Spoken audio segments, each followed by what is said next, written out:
Finally आप सभी आंगनबाड़ी सेविकाओं का, सभी सहायिकाओं का एक बहुत ही यूजफुल और बहुत ही इन्फॉर्मेटिव वीडियो पर मैं स्वागत करता हूं। मानदेय के रिलेटेड बहुत ही महत्वपूर्ण जानकारी आपको इस वीडियो में देखने को मिलने वाली है। हालांकि 3 दिन पहले मैंने 5 तारीख को ही आप लोगों को जानकारी दी थी कि सभी सेविकाओं और सहायिकाओं का मानदेय जो है बहुत जल्द अकाउंट में आएगा और 5 तारीख के शाम से जो है कई सेविकाओं ने हमें स्क्रीनशॉट शेयर किया।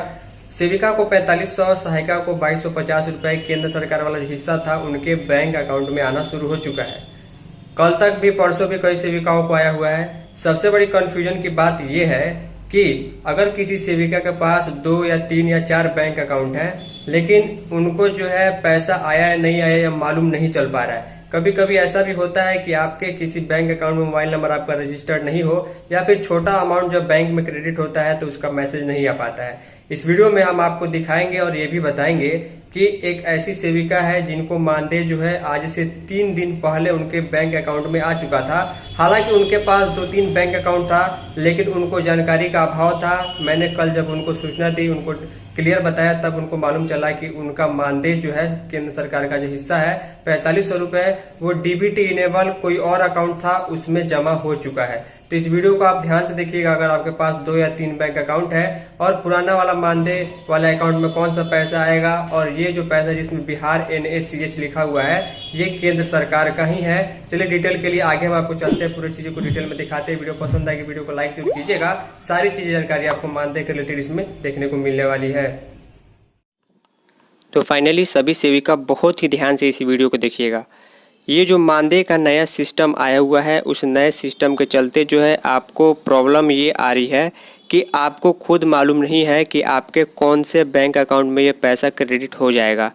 क्योंकि मैंने आप सभी को लगभग 10-12 दिन पहले बताया था कि नए नियम के हिसाब से केंद्र सरकार का पैसा जब भी आएगा आपके उसी अकाउंट में आएगा जिस बैंक अकाउंट को आपने जो है आधार सीडेड कराया है या फिर उसको जो है डीबीटी इनेबल करा दिया है। क्योंकि जब भी केंद्र सरकार का पैसा किसी योजना के संबंध में आता है तो डीबीटी इनेबल वाले अकाउंट में ही आता है। ये ठीक वैसे ही है जैसे प्रधानमंत्री मातृत्व वंदना योजना, मुख्यमंत्री कन्या उत्थान योजना का पैसा लाभार्थियों के अकाउंट में जाता है तो वो आधार सीडेड और डीबीटी इनेबल होना चाहिए।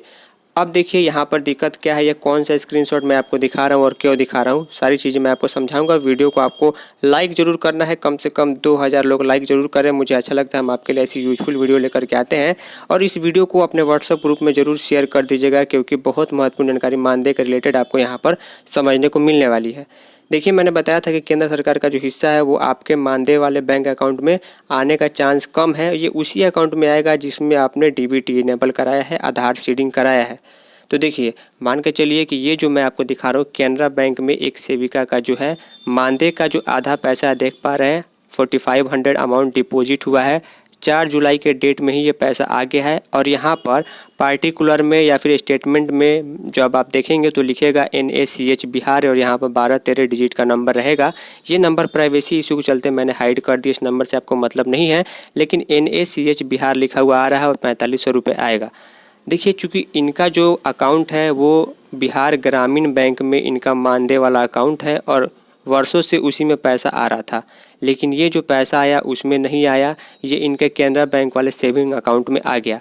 ये इसलिए हुआ क्योंकि इनका ये वाला जो अकाउंट था वो आधार सीडेड था और डीबीटी के लिए इनेबल था। मान के चलिए आपके पास 3 बैंक अकाउंट है जिसमें से एक जो है मानदेय वाला बैंक अकाउंट है, तो ये निश्चित तौर पर इस चीज़ की गारंटी है कि मानदेय वाले बैंक अकाउंट में 4500 रुपये आएगा तो वो बिहार सरकार का होगा। उसमें आपको कुछ नहीं करना है, पुराने वाले अकाउंट में आपको बिहार सरकार का पैसा मानदेय का आएगा।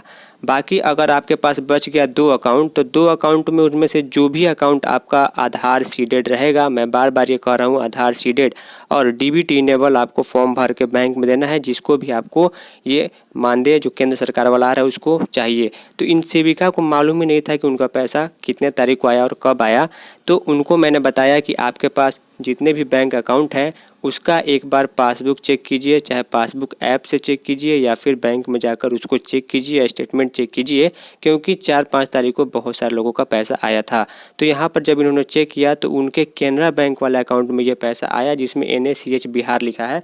तो इससे हमको कोई मतलब नहीं है, NACH बिहार का मतलब ये केंद्र सरकार ने बिहार के लिए पैसा जारी किया है, इसीलिए लिख रहा है ये बिहार सरकार का पैसा नहीं है। केंद्र सरकार का मानदेय का आधा हिस्सा जो अप्रैल महीने का है है वो भेजा गया है। तो ये जानकारी बहुत ज़रूरी थी आप लोगों को बताना। अब देखिए कुछ केस ऐसा भी है जिनके पास मात्र एक ही जो है बैंक अकाउंट है, यानी कि मात्र एक ही जो है वो बैंक अकाउंट है और वो पुराना वाला बैंक अकाउंट जिनमें उन लोगों का मानदेय आता है जो सेविका के नाम पर है। तो इसको आप लोग एक बार पासबुक ले जा करके ज़रूर चेक करा लीजिएगा, आज ही ज़रूर जाके चेक करा लीजिए। मैं आपको 2 दिन से बोल रहा हूँ, चेक करा लीजिए कि क्या ये आधार सीडेड है या डीबीटी इनेबल है या नहीं है। और अगर डीबीटी इनेबल है, आधार सीडेड है, तो निश्चित तौर पर आपको पैसा आ गया होगा या फिर आ जाएगा। देखिए इनका बैंक अकाउंट में मोबाइल नंबर रजिस्टर्ड था, फिर भी इनको ये पैसा क्रेडिट होने का मैसेज भी नहीं आया। कभी कभी ऐसा देखने को मिलता है कि 5,000 रुपये से कम का मैसेज बैंक की ओर से नहीं भेजा जाता है। तो 2-3 चीज़ें मैंने आपको बता दी। 2-3 बैंक अकाउंट है तो क्या करना है, एक ही बैंक अकाउंट है तो क्या करना है। अगर सब आपने कर लिया है, डीबीटी इनेबल भी है, आधार सीडिंग भी है और कहीं कोई दिक्कत नहीं है, फिर भी पैसा नहीं आया, तो वो प्रोसेस होने में समय लगता है, उसके लिए आपको इंतज़ार करना होगा। इसके अलावा और कोई ऑप्शन नहीं है। तो मानदेय के रिलेटेड मैंने बेहद ज़रूरी जानकारी आपको दी। आज 7 जुलाई है, ज़्यादा लेट अगर आप कीजिएगा ये काम कराने में, आधार सीडिंग डीबीटी इनेबल कराने में, तो आपका मानदेय का पैसा केंद्र सरकार वाला और लेट से आएगा, क्योंकि वो प्रोसेस तभी होगा जब आपका अकाउंट आधार सीडेड और डीबीटी इनेबल रेडी रहेगा। उम्मीद करूँगा कि आप लोग चीज़ें समझ पाए होंगे। इस इन्फॉर्मेटिव वीडियो में इतना ही। तब तक के लिए धन्यवाद।